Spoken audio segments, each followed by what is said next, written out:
The world of gaming laptops can be really difficult to navigate sometimes. I mean, there are this whole bunch of like SKUs, configurations. Do you want this processor together with this GPU? Do you want this amount of RAM and SSDs and so on?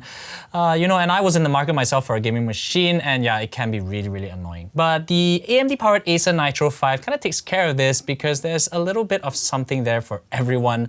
You have maybe your basic gaming machine configuration so that you can play your usual esports titles, or you can go for like top of the line Ryzen 9 powered stuff. So yeah, there's a little there for everyone. So Acer Malaysia invited us recently to have a quick hands-on with the new Acer Nitro 5, and here are my quick thoughts from the session.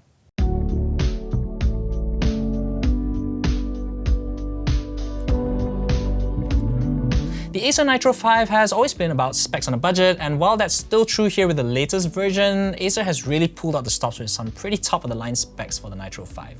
At the top end of the configurations, you're looking at a Ryzen 9 5900HX, which is paired to an RTX 3080, so that's kind of like the best CPU-GPU marriage that you can find right now, and all of that is only available for 8,999 ringgit. So yeah, this is definitely on paper one of the best laptops, or maybe even the best or the highest performing laptop on paper that you can find for under 9,000 ringgit. So unfortunately, I didn't have the time to actually game on it during my 1 hour or so that I had with the machine, but with that sort of specs, I think it should be able to chew through most AAA games without any issue at all. From what I can see, Acer has taken things down a little bit when it comes to the design, so it's a little more understated. The red highlights are gone now. There are still some red highlights, but for example, the red accents around the trackpad are now gone from the previous generation of the Nitro 5, and for me, that's honestly a good thing. There is, however, still that gaudy Lamborghini-like kind of like red exhaust vents on the back. For me, no, it looks a little bit upping for me. In an age of like more understated laptops like the newer Acer Zephyrus laptops or even the recently launched Lenovo Legion laptops, I do feel that Acer could have gone down a more understated design for this, but I guess it's a matter of taste, but yeah, I don't really like the aesthetic. Looks aside and super high-end specs aside, this still feels and looks like a budget gaming laptop, to be honest. So the keys don't really offer a very satisfying experience if you're planning to actually type on it, of course, beyond just pressing QWER for you Dota fans, I love Dota, or WASD for you FPS shooters out there. Of course, I'm sure many of you are already planning to use an external keyboard. I use one with my own gaming laptop at home, so yeah, but I still think this is something that you should know about. Plus, the body of the laptop feels really like plasticky, it feels very hollow, I don't know. So, I guess it's an okay trade-off for the top-of-the-line specs that you're getting at this price point. It's a good bang-for-buck thing, but yeah. The display has been improved because now you're looking at a QHD IPS display pushing a refresh rate of 165 Hz. That is refreshing.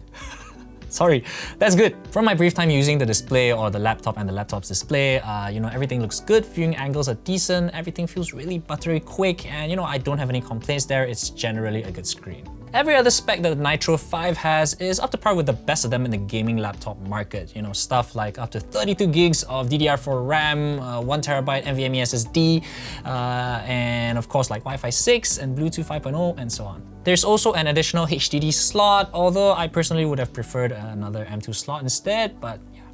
It's just 8,999 ringgit for the top-end configuration, which means that this is probably the most powerful laptop that you can get for under 9,000 ringgit.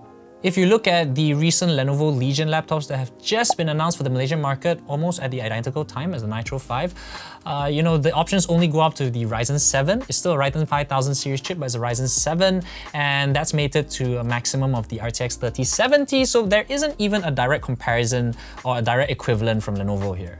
But if you want to take your gaming laptop out with you, it is a gaming laptop after all, and you want to use it as basically a standalone laptop, no peripherals, then I'm not a fan of the build, the feel, the design even of the Acer Nitro 5, to be honest.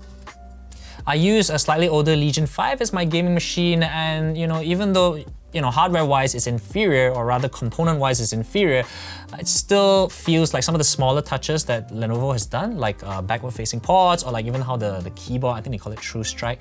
Yeah, so these are the smaller touches that I think that Acer should have equipped the Nitro 5 with to really position it as the laptop that you need to buy, rather than right now where it's just really good value for money. I guess I'm trying to say that specs do certainly matter, but most times they aren't everything. Because, if you're looking for like a Ryzen 5000 powered powered gaming laptop and you're looking for the best, top of the line, you know, the most powerful kind of laptop you can find, yeah, this is probably the most powerful laptop you can find in Malaysia at this price point, definitely. There are, of course, like more affordable configurations as well. I think the base model uses a GTX 1650 and like a Ryzen 5. You know, I'm not going to talk about them so much right now because I was playing around with the Ryzen 9 powered version. So yeah, you can, you know, I'm going to put some details in the description box below. So find out about that more down there.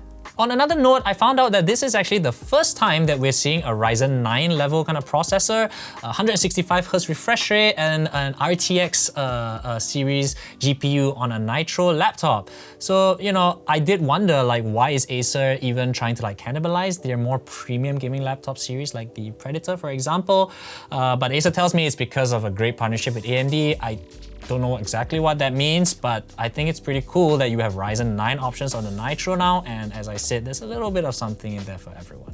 I mean, for example, the Predator series doesn't even have an AMD option in the current generation of laptops, so, you know, just remember when you're making your decision on a gaming laptop that specs are not everything.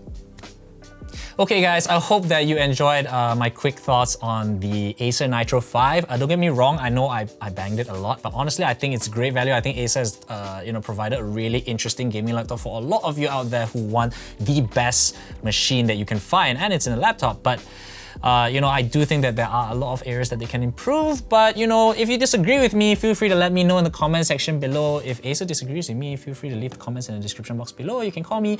But in any case, thank you so much guys for watching. I really enjoyed this, and remember, as always, if you enjoyed it as well, to give it a thumbs up, like our Facebook page, subscribe to our YouTube channel, and hit the notification bell icon so that you don't miss any future videos from all of us here at SurgeNinja.com.